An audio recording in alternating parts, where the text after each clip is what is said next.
devo dizer, bem-vindos de novo, né? Muitos de vocês vieram aqui na recepção aos calouros, outros não. Estou muito feliz de estar aqui com vocês, talvez não pelos mesmos motivos, mas o curso de Matemática Aplicada é um curso já estabelecido há um tempo. Participei da criação dele, e o curso de Engenharia Matemática está começando hoje. E levou 10 anos praticamente para isso acontecer, desde que a gente fez o projeto.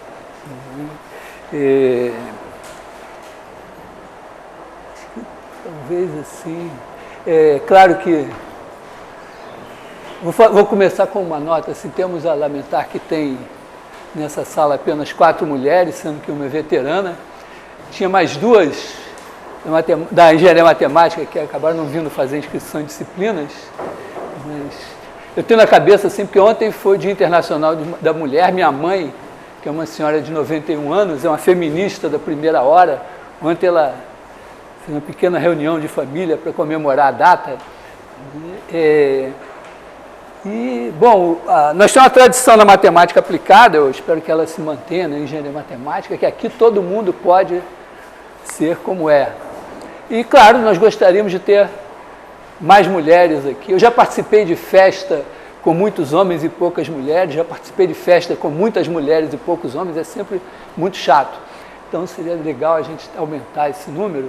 E eu queria pedir, principalmente aos colegas homens, que pensem nisso. É preciso que as mulheres aqui se sintam bem. A primeira coisa para elas se sentirem bem é que elas possam caminhar pelos nossos corredores de cabeça erguida e possam sentar para estudar num canto qualquer sem serem importunadas. Então, eu conto com vocês para que isso aconteça. Bom, dito isso, o curso de Cálculo 1, que é esse curso aqui, em princípio é o curso rei do primeiro período. Isso está mudando. Hoje eu diria para vocês, olha, Computação 1 é um curso muito importante. Tão importante que eu pedi ao Bernardo, que é uma das estrelas do Departamento de Matemática Aplicada, para dar aula, embora o curso de Computação 1 nem seja o nosso departamento, então ele vai estar dividindo o curso com o Hugo. Olhem para o Bernardo, aquele cara pequenininho, é com ele que vocês deveriam querer se parecer quando crescerem. Tá? Pense assim. Não sei se sabe, Bernardo foi um cara que começou aqui na engenharia eletrônica, depois foi para a França, para a École Polytechnique, se formou pela École Polytechnique, que é a melhor escola de engenharia da França. Nesse meio tempo, ele ganhou uma medalha de ouro em Olimpíada Internacional de Matemática, isso é uma coisa menor no currículo dele. Fez mestrado e doutorado em matemática e voltou aqui para ser professor de vocês. Então, aproveitem bastante. Bom, o Cálculo 1 tem a ver com o seguinte: vocês provavelmente estudaram a matemática que vai até o Renascimento. Estudaram geometria, os números, alguma coisa de álgebra e tal. E o cálculo é a matemática que começa no século XVIII. E eu diria para vocês que eu enxergo na história da matemática 2 idades de ouro. Uma é na Grécia Antiga, né? Tem o livro de Elementos do Euclides, que é o livro que meio que é o marco que nos restou dessa era, embora não contenha toda a matemática que os gregos tinham. E eu diria que nós vivemos desde aliás, eu falei século XVIII, na verdade século XVII, né? Desde 1670, por aí, mais ou menos 1650, uma nova idade de ouro, que é a idade justamente inaugurada pela passagem ao limite, pelas coisas ligadas à passagem ao limite, né, da matemática do contínuo. Isso vai ficar mais claro ao longo dos tempos. E nós estamos provavelmente num momento de ruptura em que talvez alguma coisa nova esteja nascendo, mas ainda é muito importante.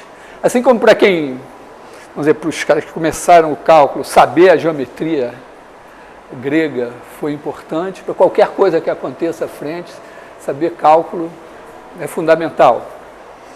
E eu queria começar o curso assim, falando dos números. E talvez uma primeira coisa é pensar assim nos números inteiros. O número inteiro pode ser representado por um monte de pauzinhos. Não sei, talvez vocês, como já tenham olhado assim, já tenham contado os pauzinhos. Mas, num primeiro momento, tem mais aqui ou mais aqui?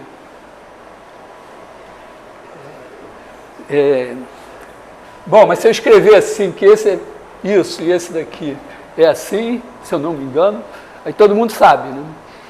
Tá certo? Quer dizer, o sistema de numeração que a gente tem, ele é muito poderoso até para essas coisas. Até para os nomes, quer dizer, quando você aprende os nomes dos números, você está aprendendo o sistema de numeração, certo? Quer dizer, aprender a nomear, porque imagina se esse número aqui se chamasse José, e esse aqui João. Isso não tem informação nenhuma, quer dizer, se a gente tivesse que dar um nome para cada número, um nome diferente para cada número diferente, a gente vai, né, tipicamente a gente vai até 10. Né? São os nomes dos números dos dedos. Né? Se fosse assim, imagina, você tem que decorar todos os nomes de todos os números. Bom, primeiro são infinitos, seria impossível. Né? Então, o sistema de numeração, de posição, é uma coisa muito importante. O curso de Álgebra 1 vai lidar com os números inteiros. Né? Não sei se vocês sabem, mas, vamos dizer, quando Deus criou os homens, ele não entregou já um sistema de numeração. Isso foi uma construção histórica muito longa. E, que eu saiba, tem 4 povos que chegaram a sistemas de numeração de posição. Os babilônios,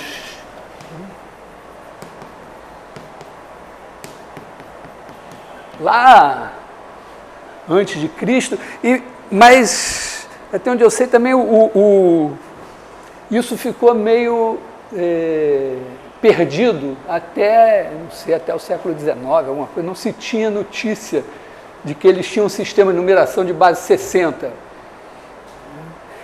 Depois você tem os chineses, falar os chineses é meio vago, né? Eles são tantos, são tão... que aí criaram um sistema de numeração, acho que chegaram a ter um 0, inclusive. Depois você tem os indianos, que criaram, nasceu o sistema de numeração, o que a gente chama de algarismos arábicos. Na verdade, é porque, em um determinado momento, lá na Idade Média, tinha um grande império árabe que ia da Península Ibérica até os confins do Oriente, tudo era árabe. Mas, na verdade, eram vários povos diferentes. E, surpresa, né, os maias. Os maias perdidos aqui na América chegaram a um sistema de numeração de base 20, que tinha uma irregularidade, porque estava ligado à astronomia, então eles tinham, se não me engano, 18 meses de 20 dias, então tinha uma coisa assim que os dias iam até 20, os meses até 18, depois retomava a base 20, uma coisa assim. Mas, bom,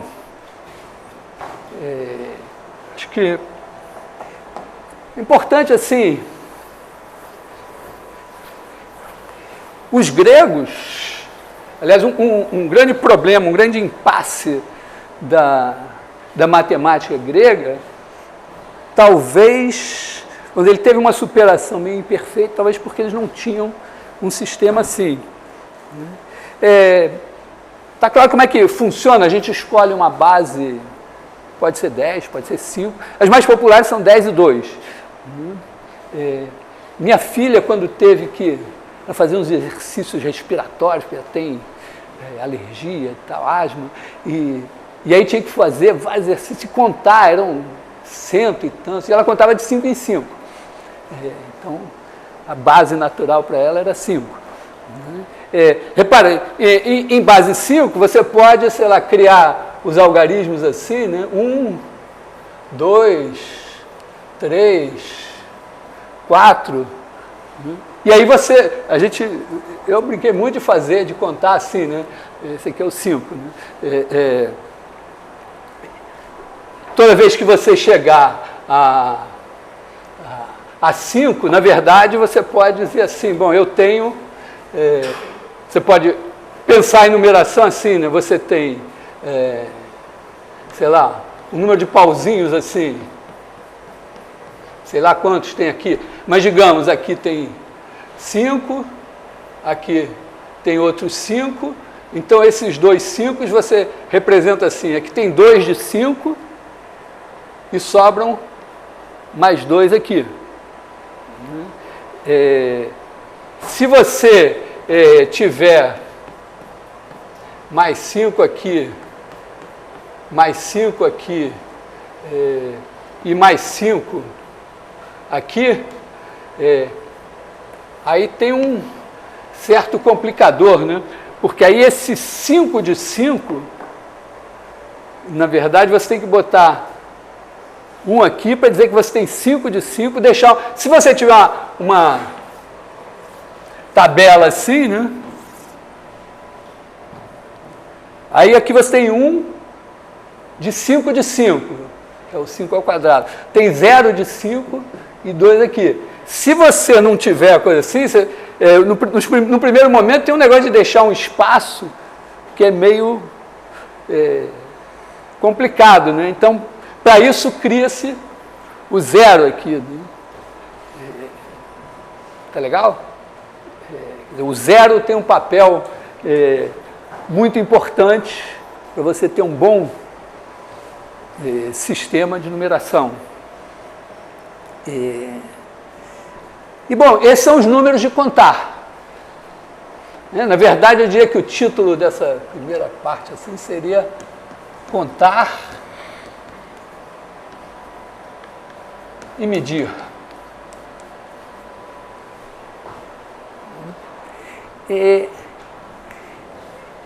Bom, medir é outra coisa, mas a gente reduz um pouco o problema de medir ao problema de contar. A gente também sabe lidar com isso, né? Réguas.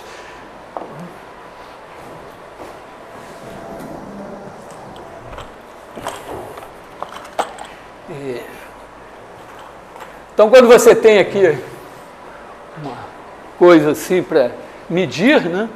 Você estabelece uma certa unidade aqui, unidade U, e aí você vai, vamos dizer, digamos que você vai até aqui. Vamos marcar aqui assim, em cor de rosa, até onde a gente vai. Então, U, 2U, 3U, 4U, 5U, 6U. Então, o medir implica em botar a vírgula. A vírgula é uma outra conquista. Aliás, eu dei uma olhada hoje na internet rapidamente, parece que os babilônios, eles tinham a noção da vírgula, mas eles não tinham a vírgula, então ficava um negócio meio vago. Mas, bom, então aqui tem 1, 2, 3, 4, 5. Então, nós estamos entre 5 e 6. Então, a ideia é a gente bota uma vírgula, aí divide, se nós estamos na base 10, né? A gente divide esse cara daqui em 10.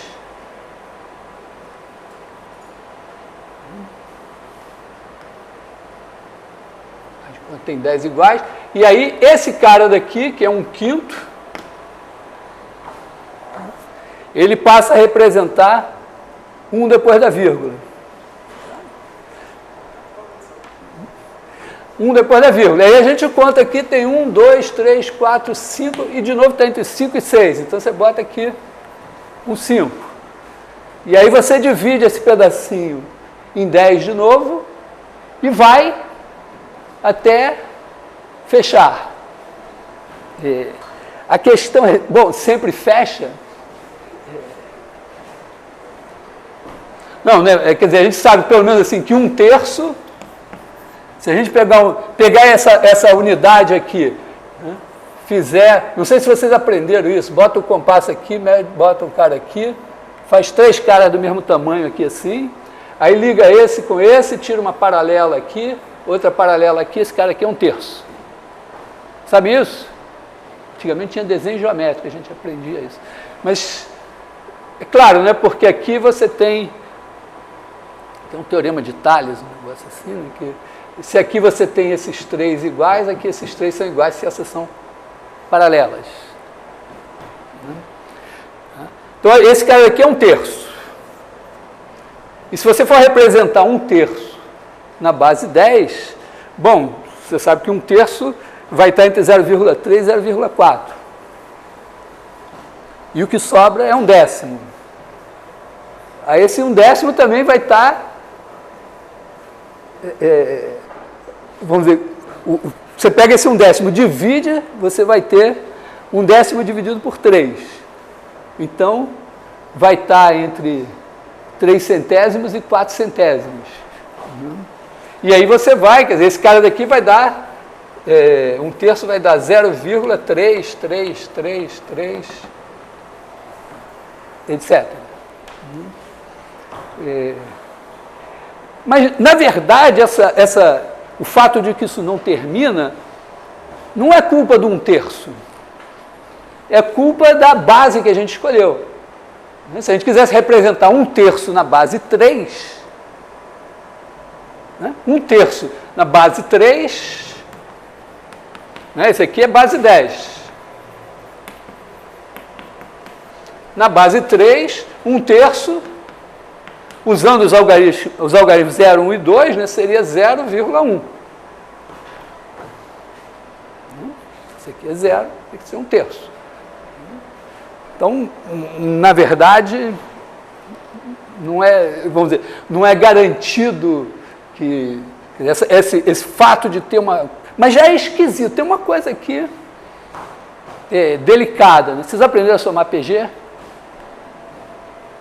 Todo mundo aprendeu progressão geométrica, somar progressão geométrica e tal. Mas vamos voltar a isso. Porque isso daqui, ó, isso daqui é 3/10 mais 3 centésimos mais 3 milésimos. Tá certo? Quer dizer, aqui você tem 3/10, 3 centésimos, 3 milésimos, 3 sobre 10 mil, etc, etc, etc. Então, olha aqui, isso é uma progressão geométrica de razão 1/10.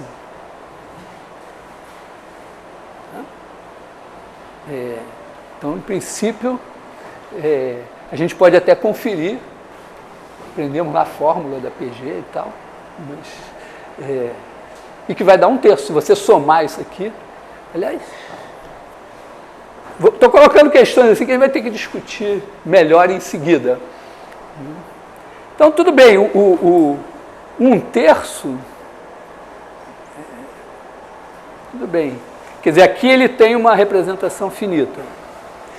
De qualquer maneira, repara, um número que tem representação finita, né, imagina que eu pegue uma base, deixa eu apagar aqui, eu, para filmar a aula, como a minha equipe de filmagem optou por manter a câmera estática, então eu uso só esse pedaço aqui do quadro para eu não sair de cena.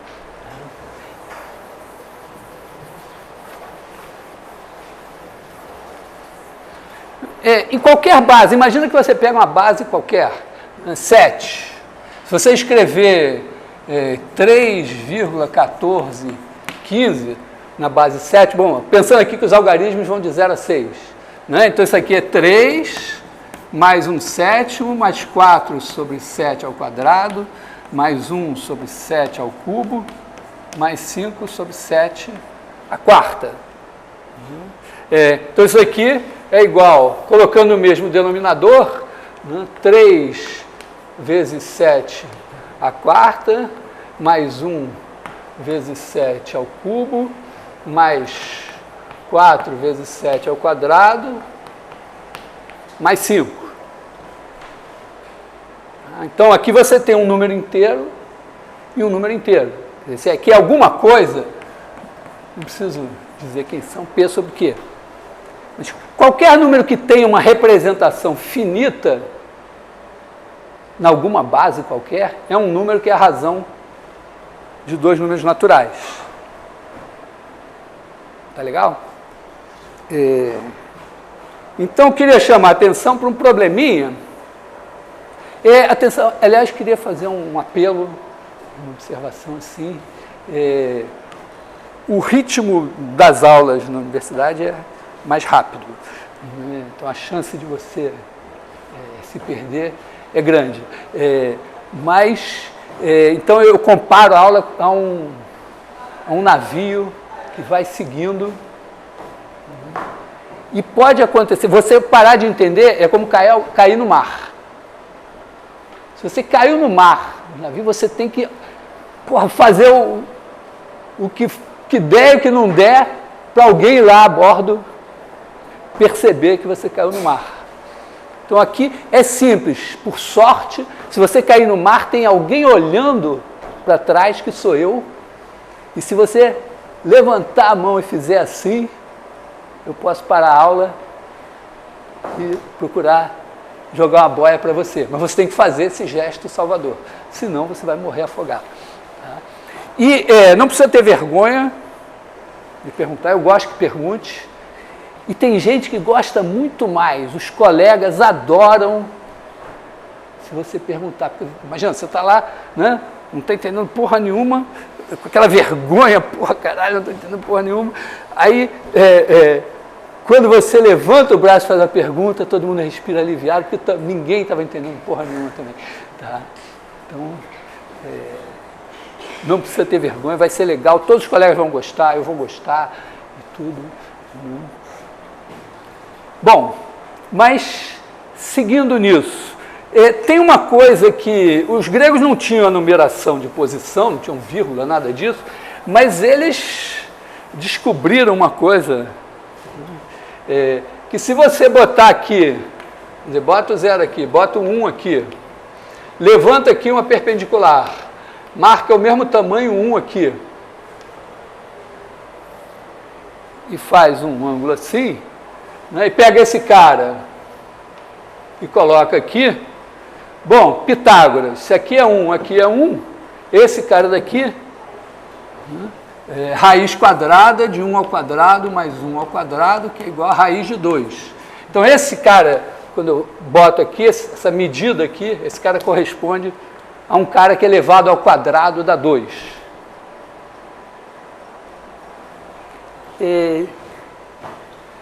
E esse cara daqui, na verdade para eles o problema foi com raiz cúbica de 2, a lenda assim, inicial, mas raiz de 2 é fácil. Imagina que, será que raiz de 2 pode ser um número racional? Quer dizer, será que raiz de 2 pode ser alguma coisa da forma P sobre Q, com P e Q números naturais? Sei lá, 31 sobre 100, alguma coisa assim. 31 sobre 100 não, mas 316 dividido por 100, alguma coisa assim. É bem parecido, mas, aliás, tem uma diferença entre professor de matemática e professor de física. Para o professor de física, π é 3,14. O professor de matemática fica horrorizado com isso, porque a gente levou anos, até hoje acho que ainda tem gente tentando demonstrar que π é racional, quando já demonstrado há muito tempo que π é um número irracional, não é 3,14, nem 3,14 e 15, não sei.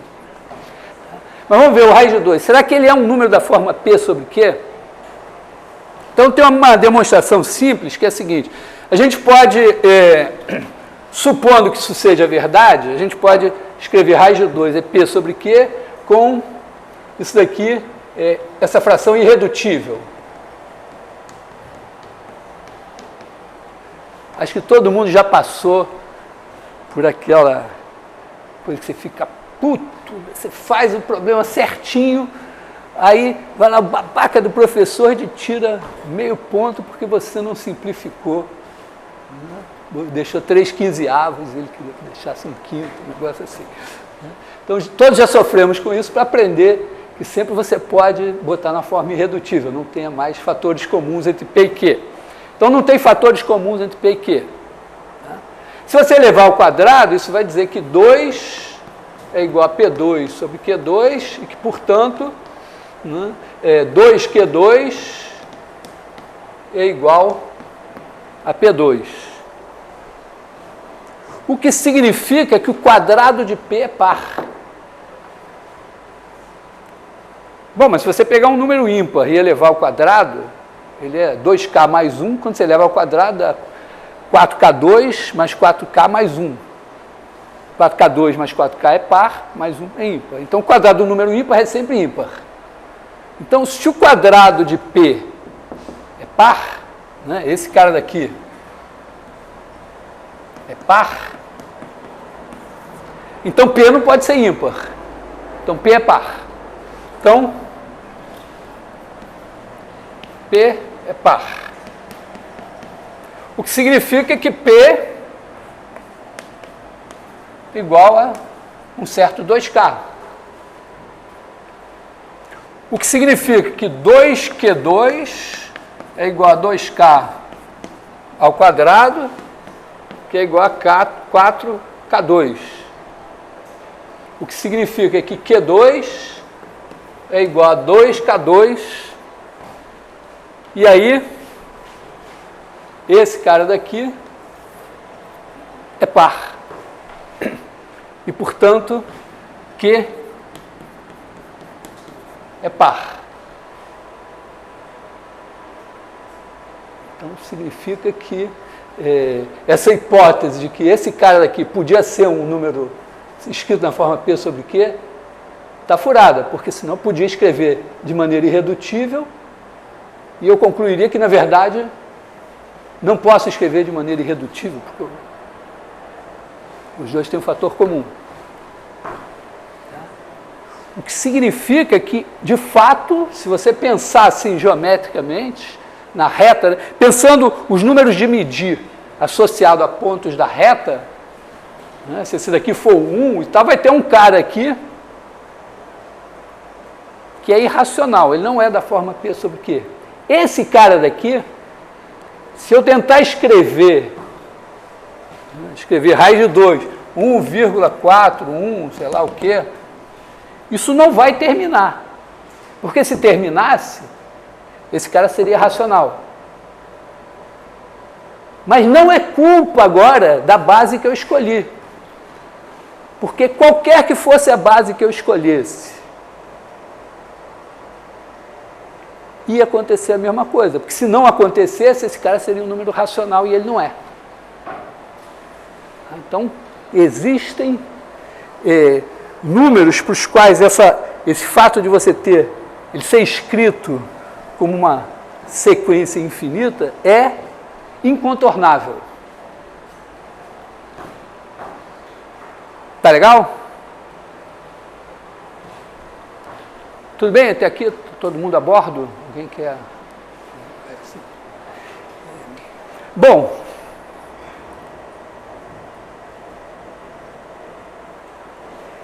mas então eu tenho que admitir, mas eu já vamos dizer, todos nós já sabíamos isso, vamos dizer, talvez você não tivesse realizado, se dado conta e tal, mas tudo isso são coisas que você já sabia. O que significa, eu não sei, aliás, eu tenho que acompanhar isso melhor. Eu acho que meu filho de 12 anos ainda não aprendeu isso, mas, de qualquer maneira, em algum momento, antes de entrar aqui, você aprendeu os números, né? 0,1, 3, 2, sei lá o que, escrever os números assim.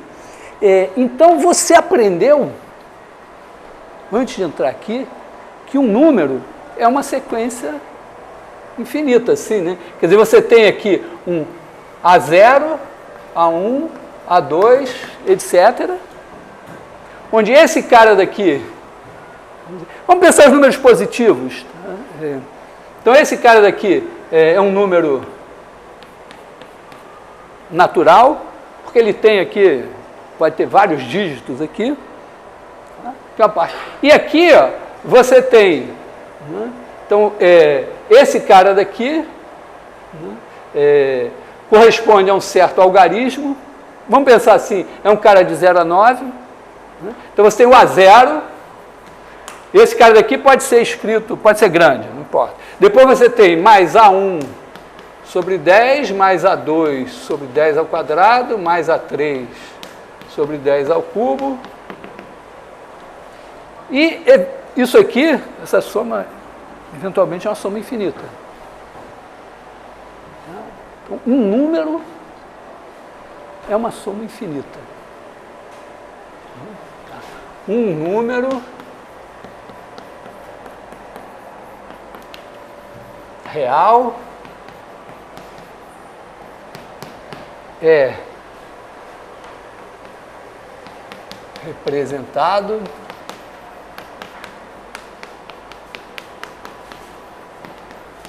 por uma soma infinita.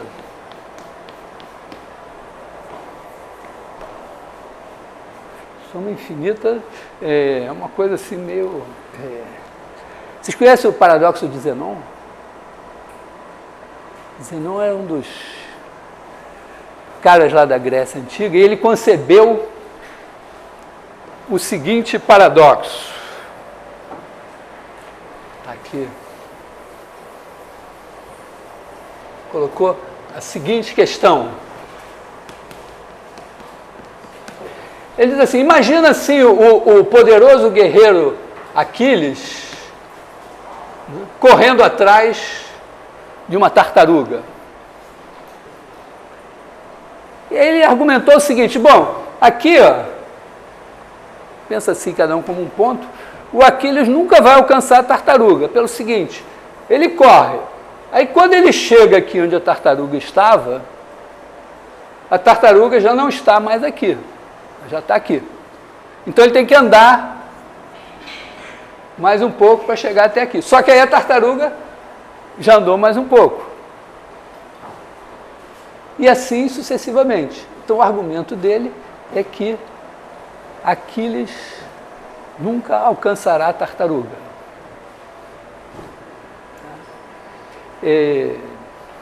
Bom, digamos assim que ele corre modestamente 10 vezes mais depressa que a tartaruga. Então se eu colocar o problema assim, ó, tem aqui essa distância D, a tartaruga tem velocidade V e o Aquiles tem velocidade 10V. Aí você consegue calcular em quanto tempo ele pega a tartaruga, né? Mas ao mesmo tempo tem o argumento do Zenon. Deve estar... Bom, eu fiquei preocupado. Eu achei uma coisa boa, aliás, a gente reduzir o peso da redação para entrar na matemática aplicada, na engenharia matemática, porque acho que a redação está treinando você a escrever qualquer coisa sobre qualquer coisa, desde que esteja bem escrito. Porque eu pedi no semestre passado para os meus alunos discutirem isso aí, e acho que todos, ou quase todos, não era na matemática aplicada, na verdade, mas todos ou quase todos explicaram por que Aquiles não pega a tartaruga. Ou seja, fizeram uma redação sobre o que o Zenon diz. Quando a questão que eu quero saber é o seguinte, eu não acredito nisso, tá certo? Eu sei que ele pega a tartaruga. E não é nem uma questão de esticar o braço, é só uma questão de, vamos dizer, cada um correndo numa raia, tem uma hora, se pensar um como um ponto, outro como outro ponto, tem uma hora que ele passa pela tartaruga. Eu acredito nisso, acho que vocês também. Então nós temos que ser capazes de mostrar esse argumento dele, onde está a falha. Onde está a falha?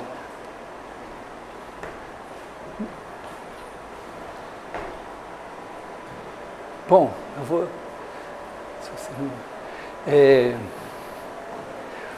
Oi. Só não pegaria nunca a tartaruga se a posição final dele sempre tivesse que ser a posição inicial dela. Não, mas eu acho que tem uma resposta aqui no quadro. Porque a falácia está no seguinte, olha, primeiro, o argumento dele não é sobre o espaço, é sobre o tempo.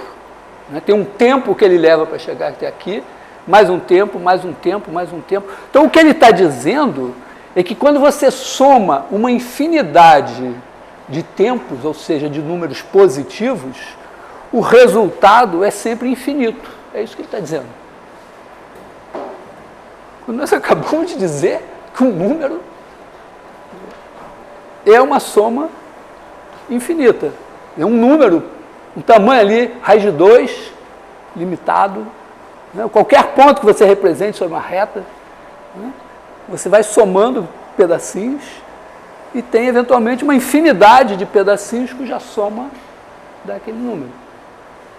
Então, ele está pressupondo, tá certo? Um bom paradoxo, geralmente, a lógica é irrepreensível, mas tem algum pressuposto que foi introduzido e que é questionável. Ou, às vezes, quando você está em matemática, a gente procura demonstrar tudo que a gente afirma. E, às vezes, você tem uma demonstração que parece maravilhosa e você descobre que lá no meio você usou como argumento alguma coisa que não tinha sido demonstrada nunca. Então, na verdade, você reduziu a sua demonstração a uma outra que não foi feita. Mas aqui basicamente é isso. O que o Zenon está dizendo é que se você somar uma infinidade de números positivos, você tem infinito. Então, talvez essa tenha que ser a nossa primeira discussão. Tá? Assim, entenderam o que eu estou falando? Assim, é impressionante assim como, em geral, se você perguntar para pessoas cultas onde é que está, a maioria não põe o dedo na ferida. Mas é isso, ele está dizendo isso. Está tomando como ponto de partida que se você soma uma infinidade de números positivos ou de pedaços positivos, a soma vai ser infinita. Na verdade, a gente nem tem uma definição de soma infinita, porque a gente sabe somar infinitos. O que é uma soma infinita? Bom, é colocar um do lado do outro. Blá, blá, blá. Bom, então vamos discutir isso, né?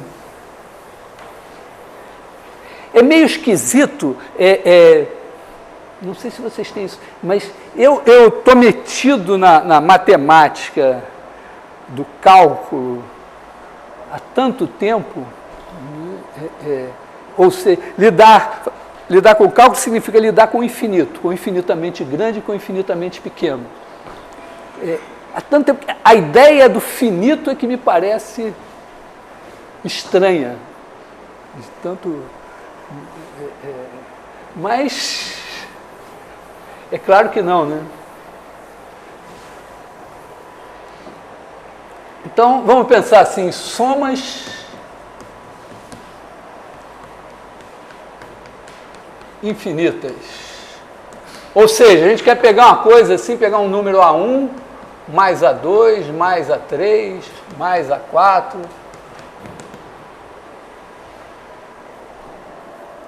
Então, vamos supor que esses números são positivos para começar. Né? A questão é... Na verdade, isso não está definido, né? Mas a gente pode começar... Né? Vamos dizer, se a gente pensar assim, pensa assim, você bota aqui o A1, depois o A2, depois o A3, depois o A4, depois o A5... etc. e tal.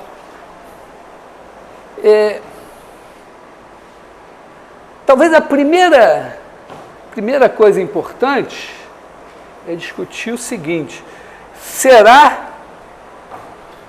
Eu garantiria que essa soma é infinita se eu puder dizer que cada vez que eu botar um número m aqui, eu posso somar até passar de m. Se Se por acaso eu botar um M aqui, eu garantir que por mais que eu some eu não passo de M,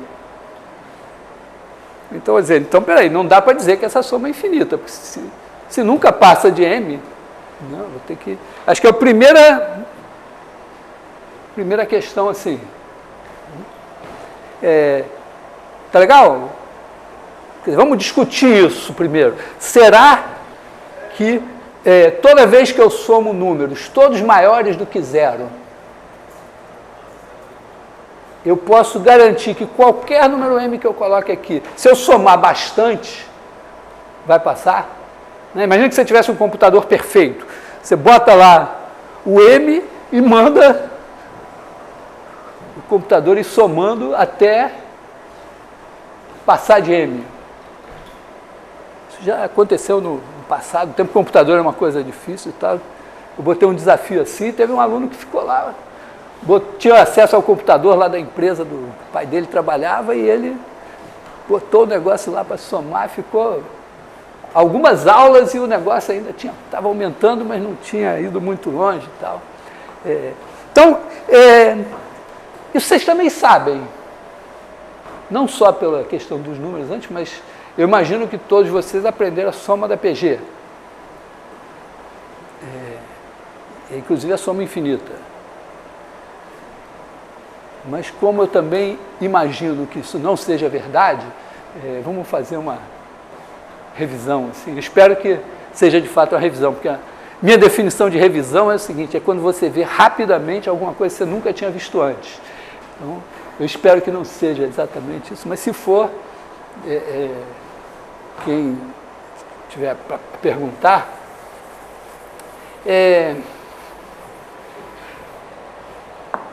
tem uma maneira geométrica bonitinha, né? Imagina assim que você tem um A1, e aí você faz o A1 vezes a razão R, depois o A1 vezes a razão R vezes a razão R, e assim você vai, né? Quer dizer, isso aqui é o A2, isso aqui é o A3, e assim sucessivamente, né? Vamos supor que R 0 menor que R menor que 1.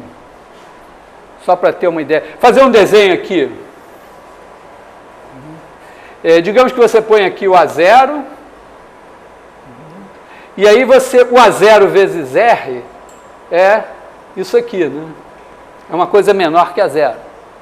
Que R entre 0 e 1. Aí vamos fazer o seguinte, ó. Agora você pega aqui, bota 45 graus aqui, um ângulo reto aqui, e aqui, esse cara daqui é o A0R.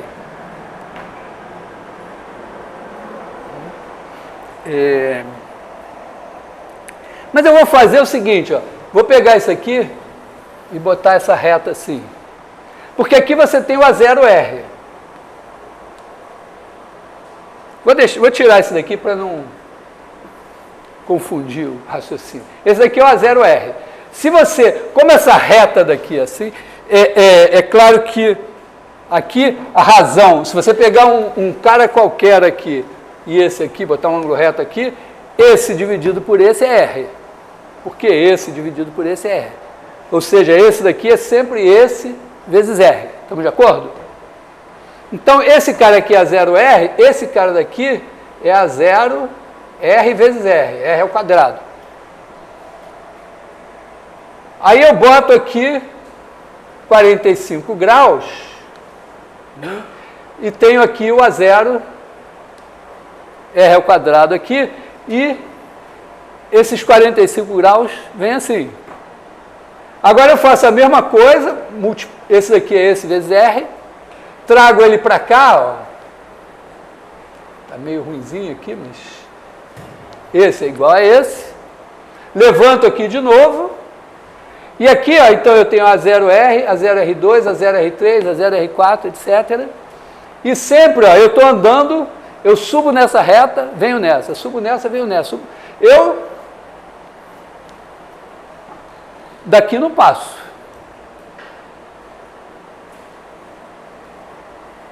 Tá legal? Quer dizer, esse cara daqui, ó, com certeza, se eu somar a 0R mais a 0R2 mais a 0R3 mais etc.,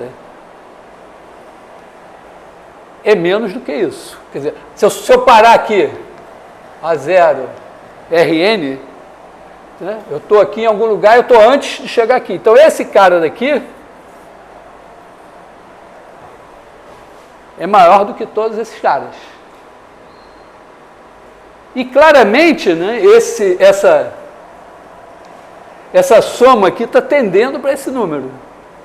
Está aumentando cada vez mais e se aproximando cada vez mais dele. Engrossou a geometria? Está tudo bem? É o que eu senti assim. Eu fico dando aula olhando para vocês, tentando ler. Eu dou aula sem óculos, eu não enxergo tão bem assim, mas eu fico tentando ler nos olhos de cada um se está entendendo mesmo. Mas eu já não enxergo tão bem, então é melhor vocês. Uma vez teve um cara que me disse que ele percebeu isso e que ele começou a se exercitar em mudar o olhar de maneira que eu achasse que ele não estava entendendo. Só para provocar. Mas, bem. Bom, mas então, digamos, esse cara daqui, né, é essa soma. E esse cara daqui, esse daqui é igual a esse. Vamos chamar esse cara aqui de, sei lá, alfa. Aqui você tem alfa também. Aqui só está faltando o A0, né? Quer dizer que A0 mais alfa é a soma toda. E esse alfa daqui é o A0. E se eu multiplicar isso daqui por R, isso daqui é igual a alfa. Aqui tem o A0 mais alfa, aqui tem o alfa. E esse dividido por esse é R. Então, se eu fizer R vezes esse, dá alfa. Bom, então, RA0 é igual a alfa que multiplica 1 menos R. Né? Multipliquei aqui R alfa.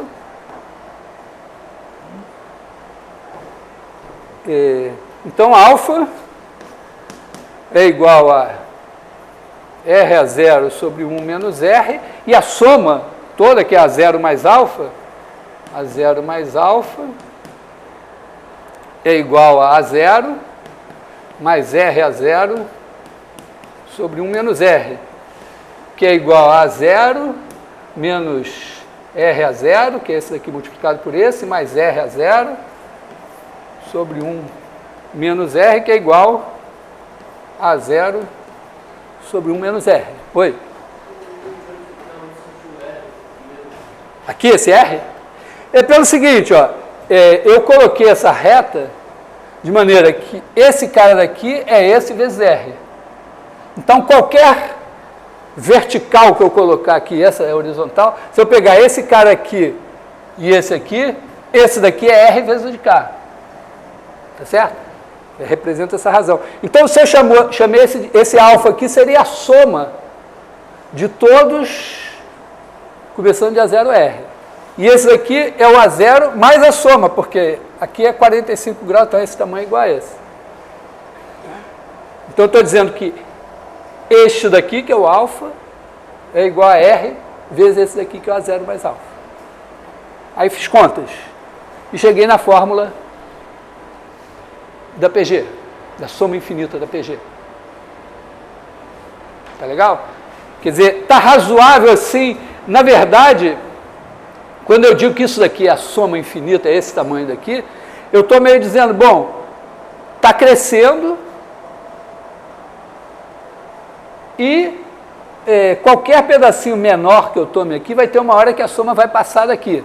Então, nunca passa desse, mas passa de qualquer um menor que ele. Então, posso talvez dizer que a soma é essa. Observa que se o R fosse maior que 1, não ia funcionar. Quer dizer, se R fosse maior que 1, essa reta aqui ia ser assim e nunca ia encontrar essa aqui. Né? Se fosse 1 também, não ia funcionar. Oi? Quê? Como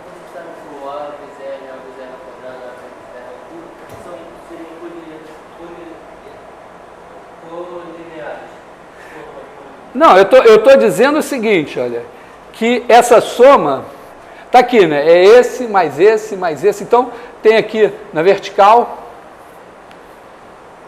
está aqui o A0R, A0R ao quadrado, A0R ao cubo. Está aumentando sempre, mas daqui não passa. E eu não estou fazendo detalhe, mas eu poderia dizer que se eu pegar um número qualquer abaixo desse, tem uma hora que a soma passa desse número. Então, levando isso em conta, eu vou dizer que essa soma toda é esse tamanho aqui, alfa. Tá?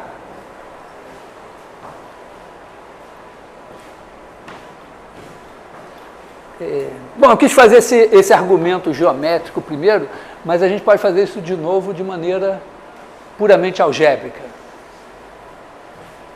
Tá? Então, vou fazer de novo. Vamos começar de novo.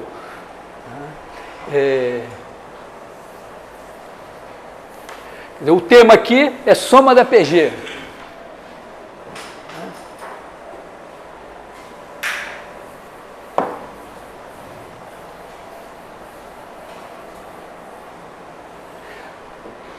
Em princípio, deixa eu ver se está filmando mesmo, a aula está sendo filmada, deve ir para o YouTube, mas também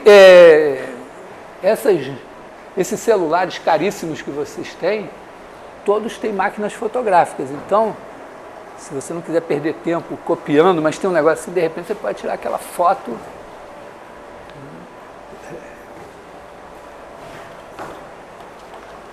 Bom, para somar PG, eu queria ver uma coisa bem algébrica antes, que é o seguinte, né?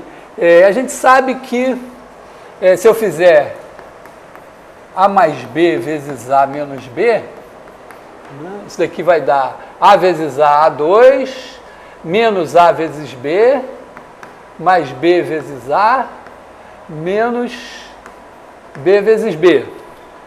E aí corta esse com esse, isso daqui dá A2 menos B2.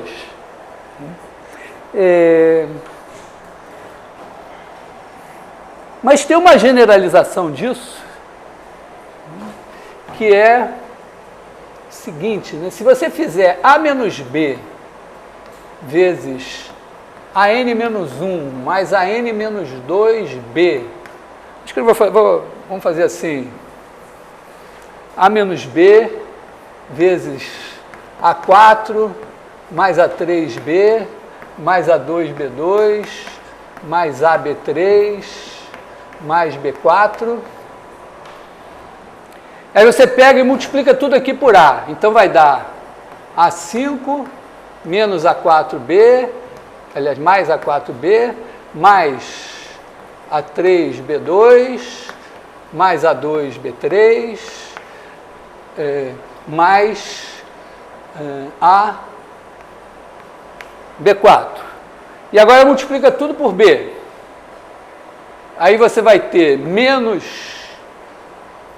aliás, vou botar aqui, menos A4B, menos A3B2, menos A2B3, menos AB4 e menos B5. E aí você soma, cancela todos esses caras aqui, isso fica A5 menos B5.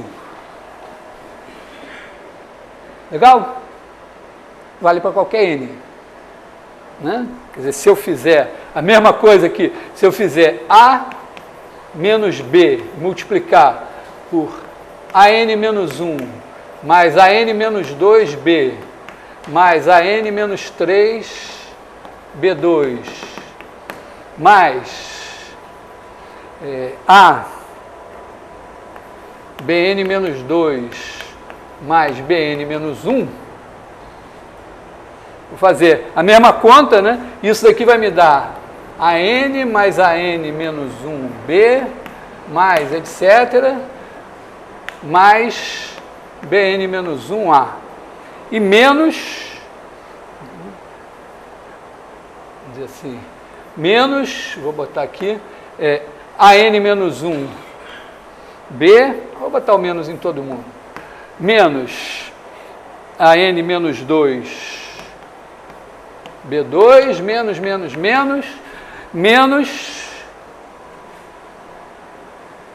BN menos 1, A, vou botar na ordem certa, né?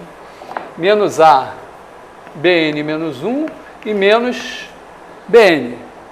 E agora, na hora que eu somo, todo mundo vai cancelando e fica AN menos BN. Tá? Então, eu posso dizer que eu sei, né? Vou pagar tudo e vou escrever só essa última fórmula. AN menos BN é igual a essa coisa aqui. Tá? Uma fatoração.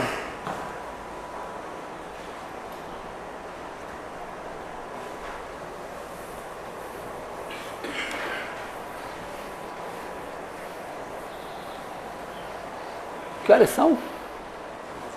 11h10. Bom, então você tem aqui que AN menos BN é igual a A menos B, AN menos 1 B, AN menos 1 mais AN menos 2B mais A BN menos 2 mais BN menos 1. Sempre, mas quer que sejam A e B.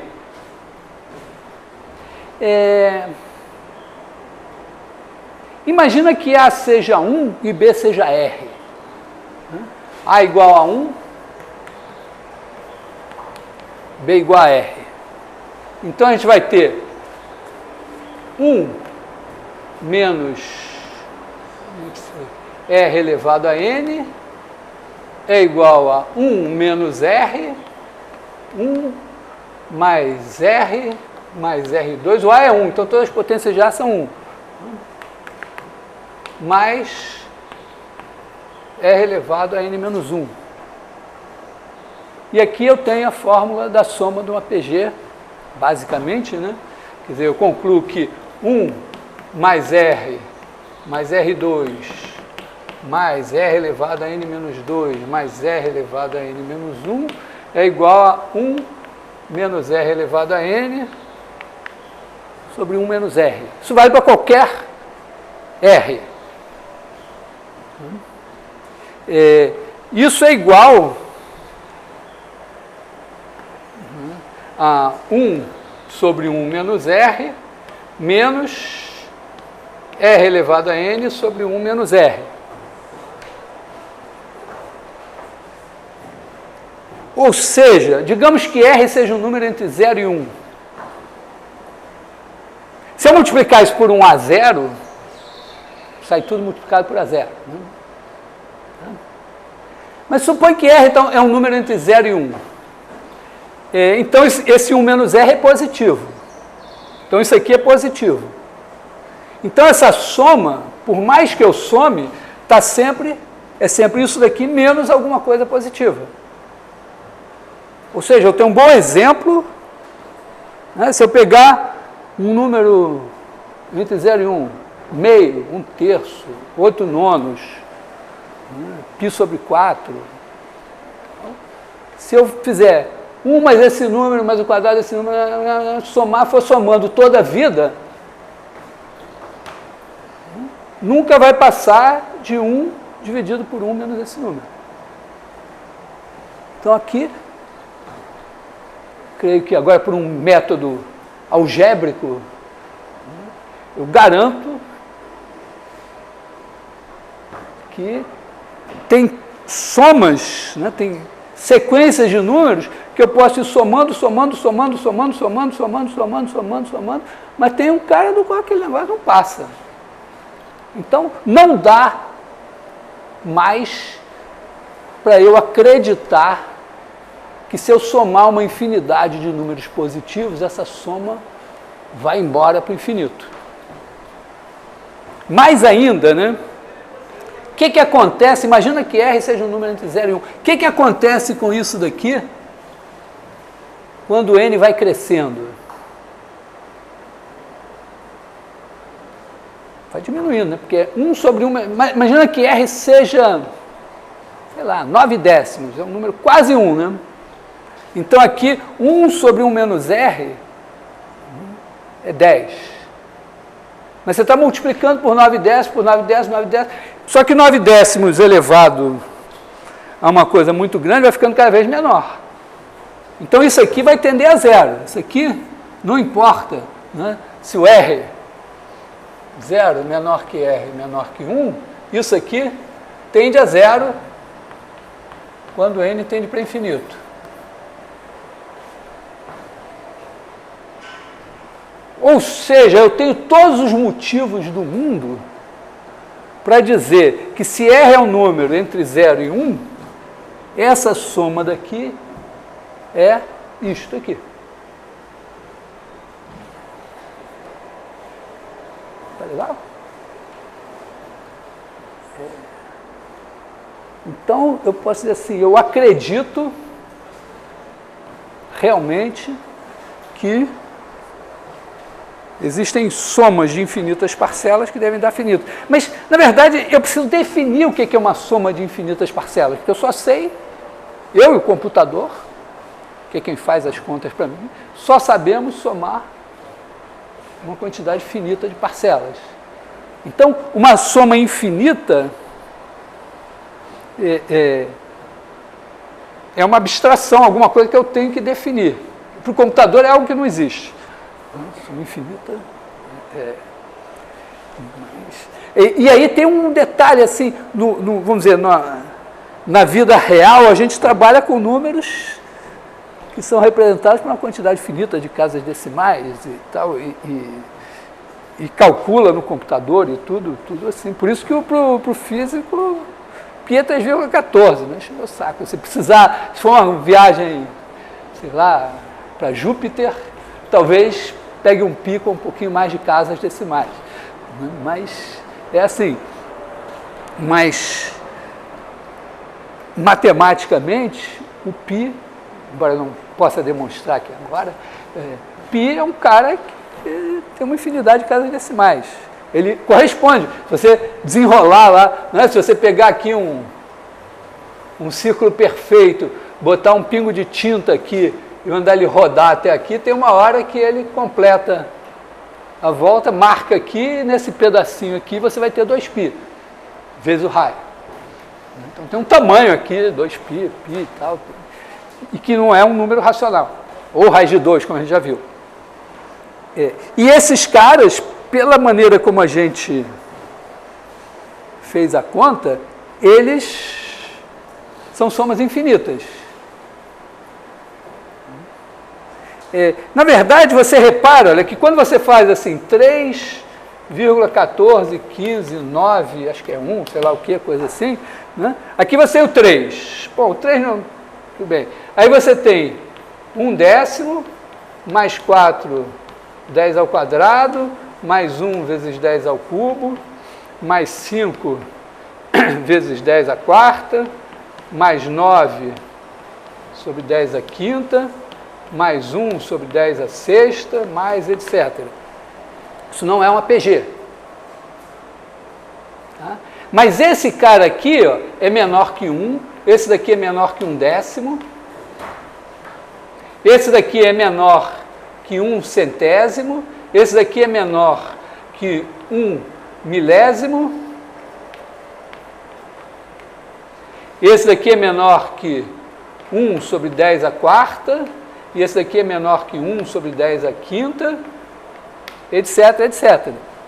Então, essas parcelas que você está somando são menores que as parcelas de uma PG. Tá? Cada vez que você... Quer dizer, aliás, acho que eu vou ser mais enfático nisso, né? Toda vez que você escrever assim, A0, A1, A2, etc, etc. Se você pegar esse pedaço daqui, o 0, A1, A2, etc, etc. Isso daqui, ó, A1, isso aqui é A1 sobre 10, mais A2 sobre 10 ao quadrado, mais etc, etc. Só que o A1 é menor que 10. É um algarismo de 0 a 9. Então, isso daqui é menor que 1. Esse daqui, o A2, é menor que 10, então esse daqui é menor que 1/10. Se você botar aqui o A3 sobre 10 ao cubo, esse cara aqui, o A3 é menor que 10, então isso é menor que 1 sobre 10 ao quadrado. E, portanto, eu sou obrigado a concluir e a acreditar que se eu faço essa soma aqui, ela tem que ser menor que essa. Porque todas as parcelas são positivas e cada uma delas é menor que a parcela correspondente aqui. E isso aqui tem uma soma finita. Tá? Então, esses números que a gente representa por somas infinitas, eles devem ser finitos, têm o direito de ser. Mas eu tenho que explicitar um pouco mais essa questão da soma infinita. Eu vou ser um pouco formal, mas talvez meu raciocínio tenha alguns defeitos. Mas eu vou pensar assim.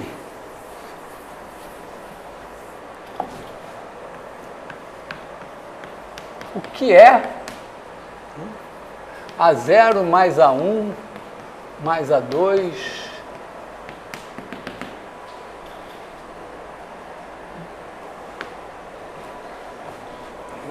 os números naturais, para mim, começam em 0 ou em 1, dependendo da minha conveniência. Por exemplo, se eu fizer somatório de 1 sobre n, eu não vou começar com n igual a 0, porque vai dar pau. Dependendo de outras situações. Assim. Bom, o que é isso? Repara, eu tenho que fazer as somas parciais. Eu posso dizer assim, ó, vou criar o meu primeiro programa de computador. Eu vou definir, eu não vou chamar, ele vai mudar, mas eu vou dizer S0 é igual a 0 e o Sn mais 1 é igual a Sn mais a n mais 1.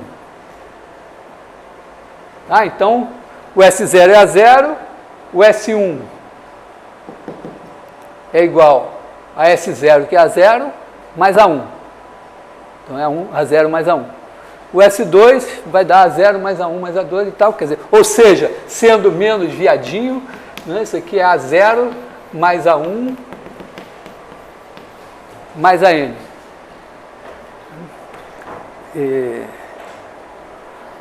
Sendo assim, mais... É assim que é. Mas a gente não... a gente vai ter que se acostumar a não usar esses pontinhos. Em computação não vai poder. Você vai ter que fazer alguma coisa. Você não vai chamar esse cara de S0, você vai chamar de S, e vai somando. Bom, então isso é a soma parcial. Aí, a soma total deve ser, vamos dizer, as somas parciais devem tender para a soma parcial. Quer dizer, eu gostaria de dizer que A0 mais A1 mais A2 mais etc. é igual a S, e que, na verdade, eu tenho que dizer assim, que S é igual ao limite, quando n tende para infinito, dos SNs. Quer dizer, ou seja, se eu não quiser usar essa palavra misteriosa, eu tenho que dizer assim, que Sn tende para S quando n tende para infinito.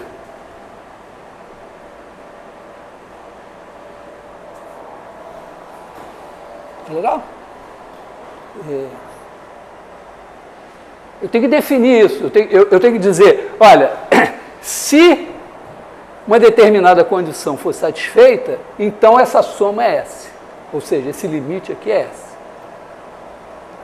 Quer dizer, é preciso que... A primeira ideia da gente é assim, quando o N vai ficando maior, o Sn vai se aproximando de S.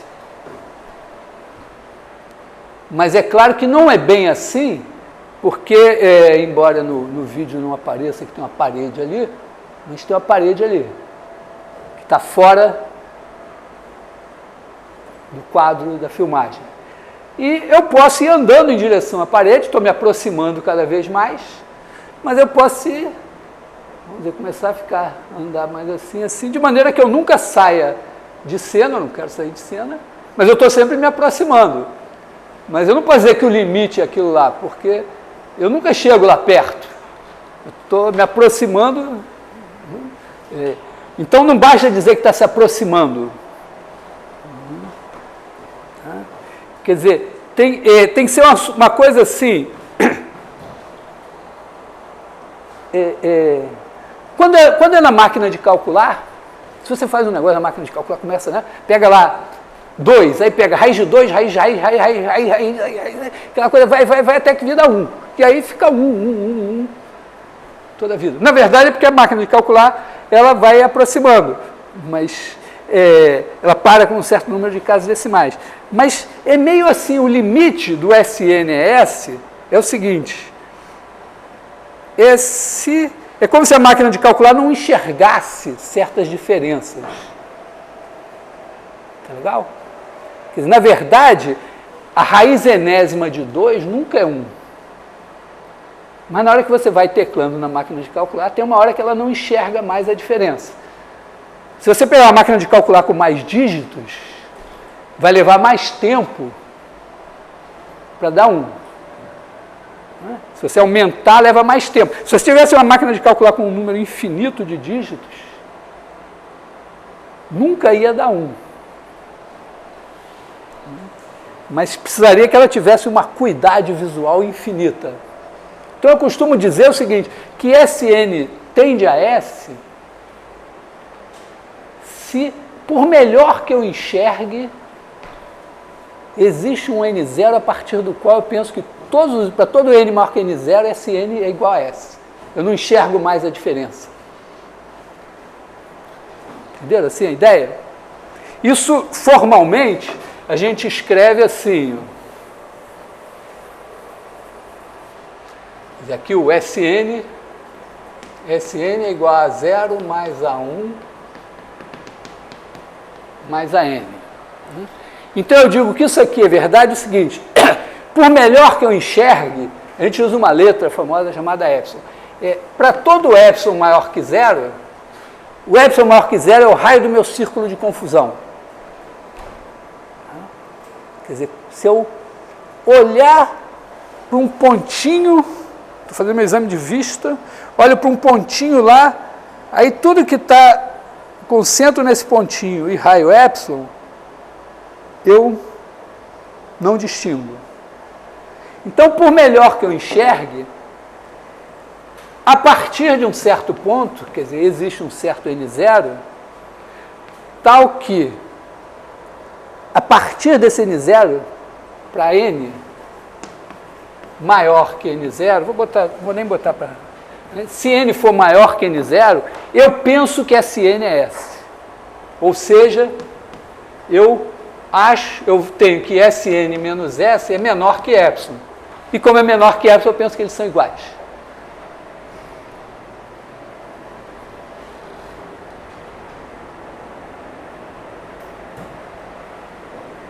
Tá legal?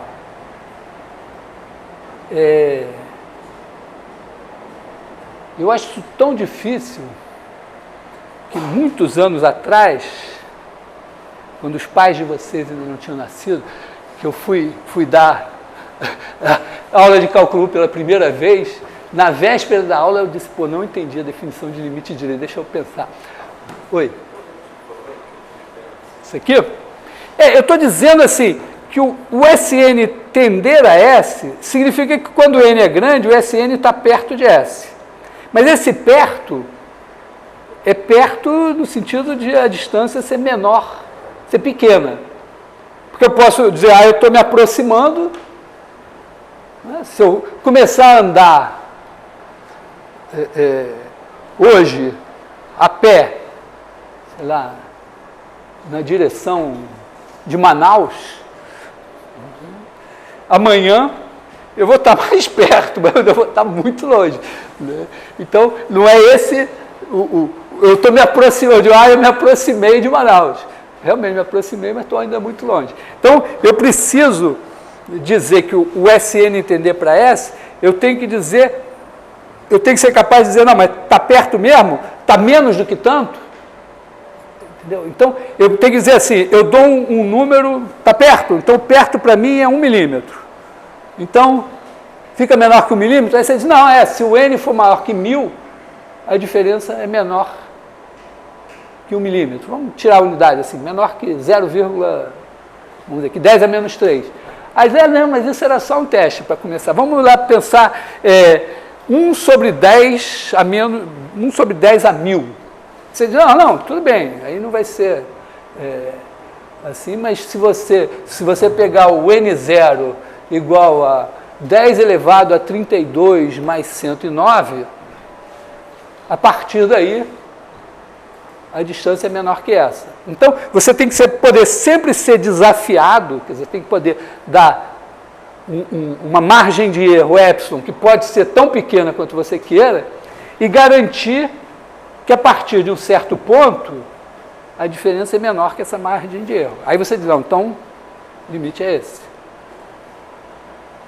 Tá? Então, nesse sentido, usando o fato assim, vou deixar por vocês, eventualmente, se for preciso pensar, usando o fato que se eu pegar um número menor que 1 qualquer, se eu tomar as potências dele, elas vão ficar tão pequenas quanto eu queira, quer dizer, se eu der, tá, digamos assim, vamos agora voltar na nossa PG. Se alguém quiser perguntar de novo sobre essa definição aqui,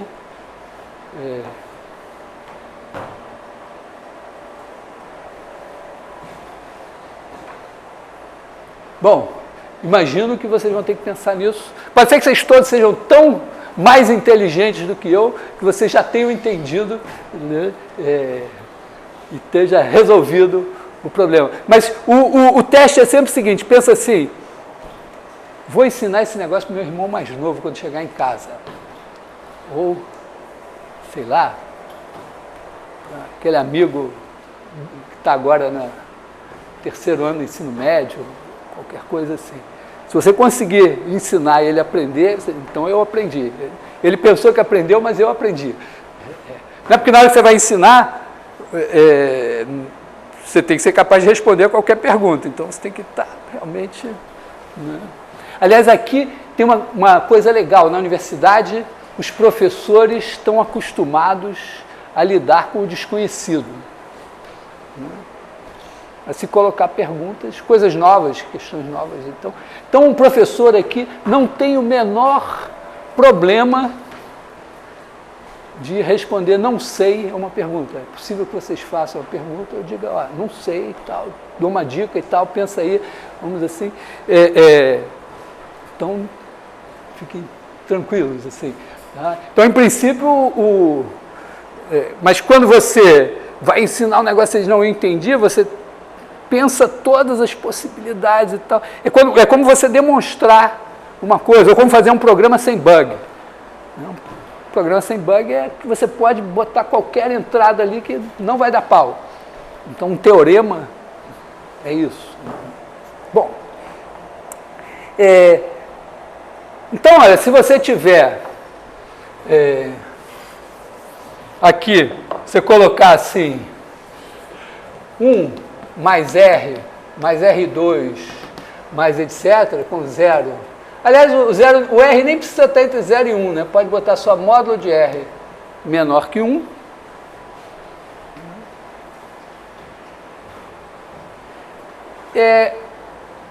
Se você usar o seguinte, que para todo epsilon maior que 0, existe N0, tal que, vou botar N1 aqui, tal que R vamos dizer que n maior que n1 implica r elevado a n menor que epsilon, tá? Quer dizer, se eu pegar um número cujo tamanho seja menor que 1, eu vou pegando as potências, e se eu der um epsilon qualquer coisa, eu garanto que a partir de um certo número, que eu vou chamar de N1, as potências de R vão estar em tamanho menores do que epsilon. Então, se eu fizer aqui Sn igual a 1 mais R elevado a N, eu posso garantir que 1 mais R, mais etc., mais R elevado a N, mais toda a vida, vai ser igual a 1 sobre 1 menos R. Por quê? Porque isso daqui, eu sei que Sn é igual a 1 sobre 1 menos R elevado a N sobre 1 menos R, se eu não me engano. Aqui era R. Bom, vou botar assim, Rn mais 1, né? Foi essa a fórmula que eu achei? Foi essa aqui, né? Então, ó, achei isso aqui. Então, ó, se eu chamar esse cara daqui de S, se eu fizer S menos Sn, só para não ficar carregando esse N, esse menos aqui, então isso aqui é R elevado a N mais 1 sobre 1 menos R. Como R é menor que 1, esse é positivo. Então, se eu botar o módulo aqui, é módulo aqui, isso aqui é módulo de R, vou botar assim, módulo de R elevado a N mais 1, vezes 1 sobre 1 menos R. Isso aqui é um número positivo fixo. Então, se eu quiser garantir que isso aqui fica menor que epsilon, né? Então, digamos assim, eu dou um epsilon maior que zero. Epsilon maior que zero. Aí eu quero garantir que isso daqui fica menor que epsilon. Então, eu quero R elevado a N mais 1 sobre 1 menos R menor que epsilon. Bom, então eu quero que R elevado a N mais 1 em módulo fique menor que 1 menos R vezes epsilon. Isso aqui é um número positivo. Eu plugo ele aqui. No lugar desse, em vez de eu botar epsilon, eu boto 1 menos R vezes epsilon. Aí eu sei que para um certo N1, isso daqui fica menor do que isso. E, portanto, eu tenho isso. Então, eu provo que o limite realmente é esse pela minha definição. Tá? Então, isso diz assim, eu tenho uma definição de soma infinita e tenho uma demonstração de que se eu somar uma PG de razão menor do que 1, eu tenho uma soma que dá um número que eu calculo, inclusive. É praticamente a única coisa que eu sei é somar PG. Aliás, tem poucas coisas que a gente sabe na vida. A gente sabe resolver a equação do primeiro grau, do segundo, talvez, teorema de Pitágoras, somar PG. O que mais que a gente sabe de semelhança de triângulos? E a gente vai incorporar agora umas coisas de derivada, integral, limite e tal, umas coisas assim. Mas...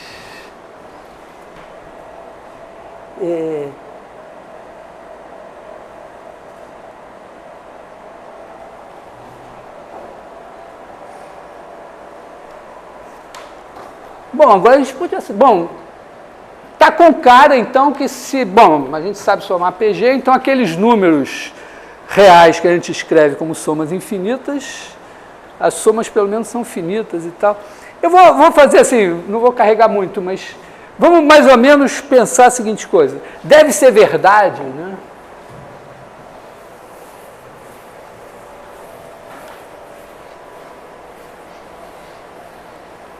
Essa coisa dos números reais, para vocês terem ideia, assim, os gregos esbarraram nesse problema lá, o raiz de 2 era irracional e tal, e eles tiveram... Aí teve um cara chamado Eudoxo, que deu uma solução. Mas eles não tinham numeração de posição, eles não tinham como chamar um número real, escrever. Lembra, a gente aprendeu que é um número real como uma soma infinita antes de parar para pensar que raiz de 2 era irracional. Certo? Chegou lá a professora, lá que séria, você aprendeu esse negócio assim e saiu usando. Eles tiveram um problema lá e eles não tinham numeração de posição para dizer, ah não, o π é 3,1, 4, 9, o que, 1, esse daí, tá tudo bem, não termina nunca, mas tem lá o π. Eles não tinham isso. Então eles tiveram que dar uma rebolada e eles separaram o conceito de número, que ficava mais nos números inteiros, racionais, e grandeza, que eram as coisas de medir. Quer dizer, os números de contar e os números de medir ficaram meio separados. E seguiram em frente, mas eles, vamos dizer, conseguiram, com essa separação, estabelecer algo que botasse a geometria deles de novo em ordem. Depois, essa coisa da numeração de posição com a vírgula e tal, é uma coisa meio aí, eu situaria aí pelo Renascimento, mais ou menos assim. E mesmo assim, no século XIX, ninguém parou, pensou para dizer, não, peraí, um número real é isso, deram lá umas definições bem complicadas, a gente pode depois falar um pouco delas. Então não é uma coisa muito trivial. Mas vamos pensar assim, que parece razoável, né? Pensa assim, está aqui a reta. Né? Então se você for somando A0, A1, A2, etc., vai somando. Números positivos. Né? Então, digamos assim, que AN é maior que 0 para todo N, pode ser maior ou igual a 0. E aí, se você garantir que A0 mais A1 mais AN, que é o SN, isso fica sempre menor ou igual que um certo M, para todo N. Então, tem aqui esse Mzão aqui, que você diz, olha, pode somar quanto você quiser, que daqui não passa. Então, essas coisas vão aumentando, aumentando, aumentando. Deve ter um número que é a soma. Tá? Razoável, assim. Quer dizer, se a soma de números positivos ela não é infinita, então existe um número. Não é uma ideia, não é uma coisa tão simplesinha, mas dá para fazer com números. Eu vou dar uma ideia geométrica. É meio o seguinte, ó, esses caras estão somando aqui. Então tem as somas S0, S1, S2, Sn, então todas as somas aqui, elas vão aumentando. Mas eu sei que elas não passam aqui desse cara aqui, o M. Mas pode ser que elas não passem de algum outro cara aqui, de algum outro cara aqui, de algum outro... Agora, se não passa desse cara, não passa de ninguém aqui. Então, se eu considerar o conjunto dos M, tais que Sn é menor que M para todo N, menor ou igual, se Sn for menor ou igual que M, bota um M aqui, para todo N, então os Sn estão todos para cá, então também não passa de ninguém aqui. Então, esse conjunto daqui, ele é uma semi-reta. Certo? Toda vez que tem um ponto nele, vamos dizer, ele não é infinito para cá, porque tem a soma, se eu pegar abaixo dessa soma aqui, não serve. Mas eles estão todos aqui assim. E se eu pegar um cara aqui, todos os de lá estão. Então a ideia é que toda semi-reta começa em algum lugar. Quer dizer, essa semi-reta, vamos chamar esse cara daqui de, sei lá, semi-reta, um nome grande assim. Então essa semi-reta, ela tem que começar em algum cara aqui, que eu vou chamar de S. Pode ser que o S, né, ele seja... como esses caras são todos positivos, ele tem que ser maior que todos eles.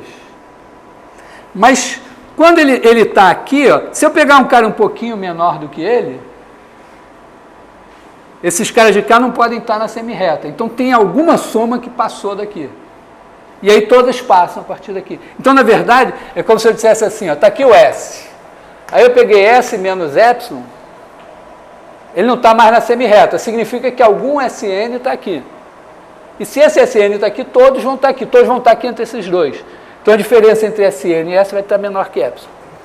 Mais ou menos, grosso modo, essa ideia. Então, eu vou usar esse argumento para dizer o seguinte: se eu pegar uma soma infinita e eu garantir que com números positivos, tá? Uma soma de infinitas parcelas positivas, se eu garantir que essa soma nunca passa de um certo número m, então existe um S que é a soma, e que é obtido, vamos dizer, geometricamente a justificativa é essa. Tá legal? Para tranquilizar vocês, eu estou discutindo o conceito de limite, o conceito de número real. Isso é tão importante que o que distingue um matemático é, antes de mais nada, e que vai distinguir um engenheiro matemático, é que ele não vai ter medo disso. Um engenheiro, uma vez um aluno meu fazia engenharia eletrônica, ele disse, não, todo engenheiro devia fazer um curso de análise, para ter mais firmeza nas coisas que diz. Então, tem uma matéria do 4º período, que todos vocês vão fazer, obrigatória para matemática aplicada e para engenharia matemática, chama análise. Análise real, em que essa questão volta lá para ser discutida de novo. Aliás, os alunos da engenharia matemática ainda têm análise 2, obrigatória. Para matemática aplicada é optativa. Você saber mesmo. Bom, então nós vamos meio que tomar assim como quase como um axioma, né? Que se a n... Bom, vamos fazer assim, vamos só botar crescente, né? Sn é uma sequência. Quando a gente bota uma sequência, a gente representa assim, uma sequência é uma função dos naturais nos reais. Suponha que Sn mais 1 é maior ou igual que Sn para todo n. E que existe um m tal que Sn menor que m para todo n. Então, se isso é verdade, eu posso dizer que existe m, existe S, isso aqui em R. Existe S em R, tal que o limite, quando n tende para infinito, de Sn é igual a S. Eu lembrei de botar o R aqui, eu não fiz essa observação, mas aquela conta que eu fiz para PG, aquela fórmula da soma da PG, e a passagem ao limite, vale nos complexos também. Não tem nada, não sei se vocês aprenderam números complexos, mas se não aprenderam não tem problema, vai aprender aqui no curso. Tá? Mas se você aprendeu números complexos, as operações valem ali também. Bom, então isso aqui. Bom, por outro lado, é claro que se para todo m o Sn, se para todo m existe n tal que Sn maior que m, então a gente vai dizer que o limite, quando n tende para infinito, de Sn é igual a infinito. Porque passa, né? Se esse cara passar, todos os que vêm depois passam, porque eles são maiores que ele. Então, se eu dou um número... N tende a infinito. Isso aqui é o infinito. Tá?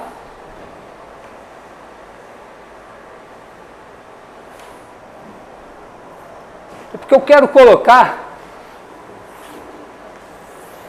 duas questões. A primeira é 1 mais 1/2, mais 1/3, mais 1/4. E a segunda é 1 mais 1 sobre 2 ao quadrado, mais 1 sobre 3 ao quadrado, mais 1 sobre 4 ao quadrado.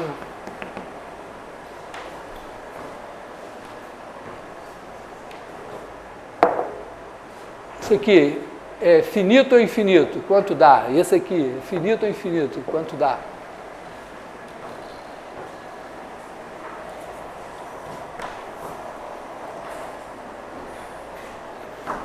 Que horas são? 35, hoje a aula está longa. Eu queria ver se conseguia reduzir o tempo das aulas,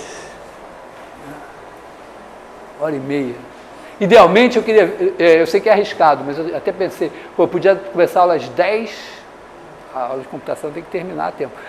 Parar às 10h40 e vai todo mundo almoçar, porque antes de 11 horas a fila no bandejão é... Aí a gente retoma, sei lá, 11h20 e vai até meio-dia e pouco. Não sei se é, porque aula depois do almoço para o professor é bom, mas para os alunos, sabe, dorme todo mundo. Mas tudo bem. Mas isso aqui, quanto é que dá essa soma aí? 2? Será 2? Tem 1/3 aqui, hein? Não é PG, não. Hein? Hã? Infinito?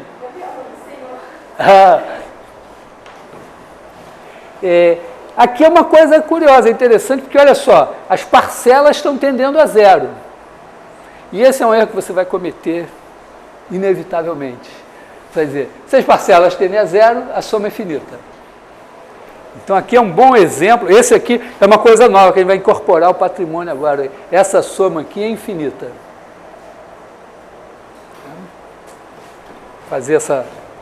Mostrar isso aqui. E embora as parcelas estejam diminuindo para zero, a soma é infinita. 1 mais 1/2, mais 1/3, mais 1/4, mais 1/5, mais 1/6, mais 1/7, mais 1/8, mais 1/9, mais 1/16. Já estou matando a bola e ajeitando. Não sei se vocês gostam de futebol. Para vocês terem ideia de quão velho eu sou, eu vi o Pelé jogar.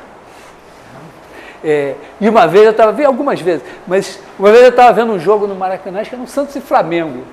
E aí eu reparei o seguinte, não é que o Pelé estivesse fazendo nenhuma grande jogada assim, mas quando mandava a bola para o Pelé, que ele matava, ele já matava a bola de um jeito que o Beck ia para um lado e a bola para o outro. Já tinha uma coisa assim. O Romário tinha uma coisa parecida com isso. Mas, então tem uma coisa de... Então, o professor... Vou dizer, eu aqui... Eu não tenho nem chance de me comparar ao Pelé. Mas, como eu já sei... Eu já estou matando a bola e ajeitando de uma maneira. Porque olha só, aqui eu tenho 1 e 1/2. Aqui eu tenho 1/3 mais 1/4. Aqui eu tenho 1/5 e aqui eu tenho isso aqui. Olha só, 1/3 é maior que 1/4. Então aqui, isso aqui é maior que 2/4. Então isso aqui é maior que 2/4. Aqui todas essas parcelas são maiores que 1/8. Então eu tenho 4 parcelas, quer dizer, uma é igual a 1/8, mas isso aqui é maior que 4/8. Agora eu tenho 8 parcelas e a menorzinha é 1/16. Então, isso aqui é maior que 8 16 avos. Depois eu posso fazer de 1 17 avos até um 32 avos. Então, isso aqui, ó, eu tenho um meio, um meio, um meio, um meio, e eu posso ir fabricando meios, quantos meios eu quiser. E se eu somar infinitos meios, vai dar infinito. Então, enfim. Eu me lembro que o moleque ficou somando esse negócio no computador lá da empresa do pai, cara, e o negócio passou de 11 e tal, ainda estava dúvida. Aí chegou uma menina e teve a ideia e disse, esse aqui.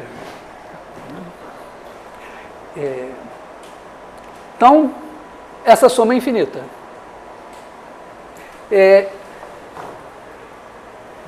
Todo mundo entendeu?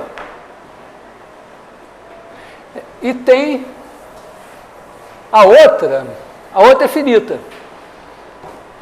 Por um motivo semelhante, né? Aqui você tem 1 sobre 2 ao quadrado, mais 3 ao quadrado, mais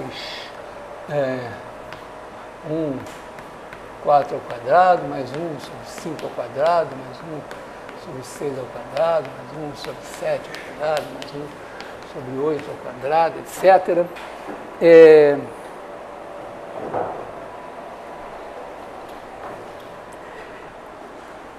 Se eu somar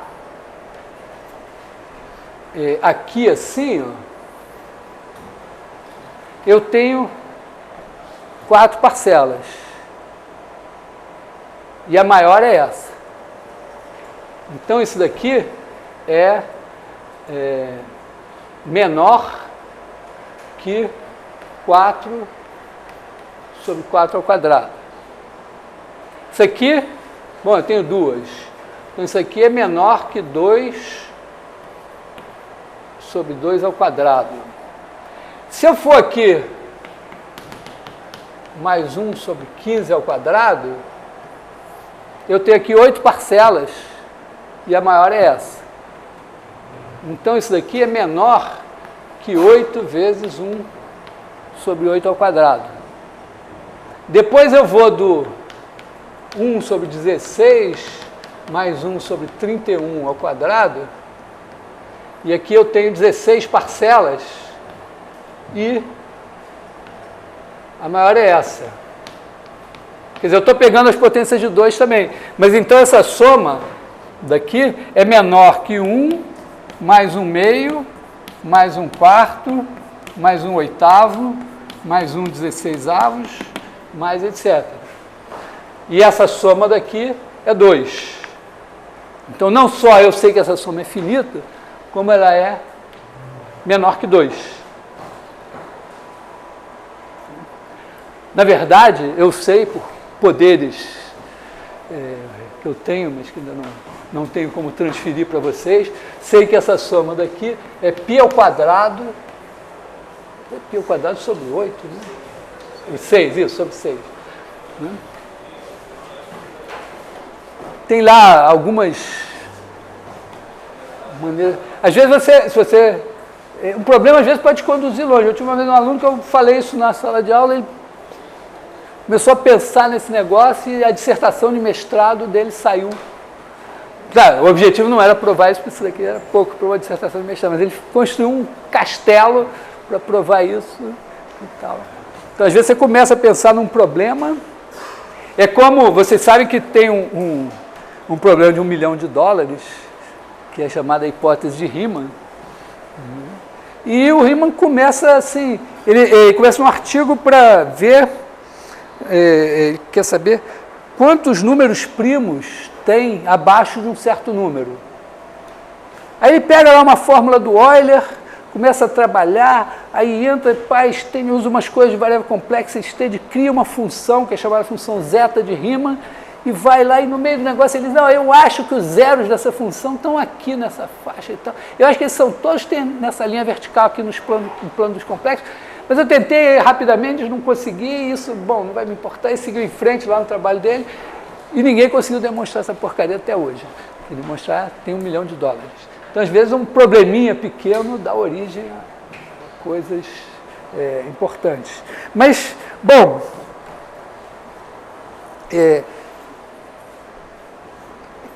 aqui, então, espero estejamos mais ou menos, né, entendido assim que você pode somar uma infinidade de parcelas, e isso dá um número finito ou não. E a nossa base sólida é a soma da PG. PG a gente consegue somar um número finito de caras da PG. Se a razão tiver módulo menor que 1, a gente consegue fazer a soma infinita, inclusive se forem complexos.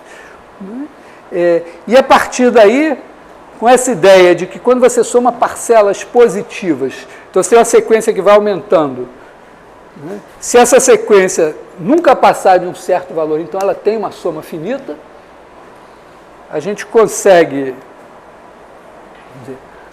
mostrar, por exemplo, que essa soma aqui é finita, que todo número real, todo número definido por uma decimal infinita, então é realmente um número finito, e vai corresponder, depois pode voltar isso, mas vai corresponder a um ponto na reta. Então nós começamos a brincar com o infinito. Como essa primeira semana é uma semana introdutória, na próxima aula eu vou falar de outras coisas que têm a ver com o infinito, que são a derivada e a integral. Tem uma lista, aquela primeira lista. Sim, coisas que eu tenho que dizer, agora que não fazem parte do vídeo, né? Tem uma página do curso, não sei se todo mundo já conseguiu chegar na página do curso. Maneira simples,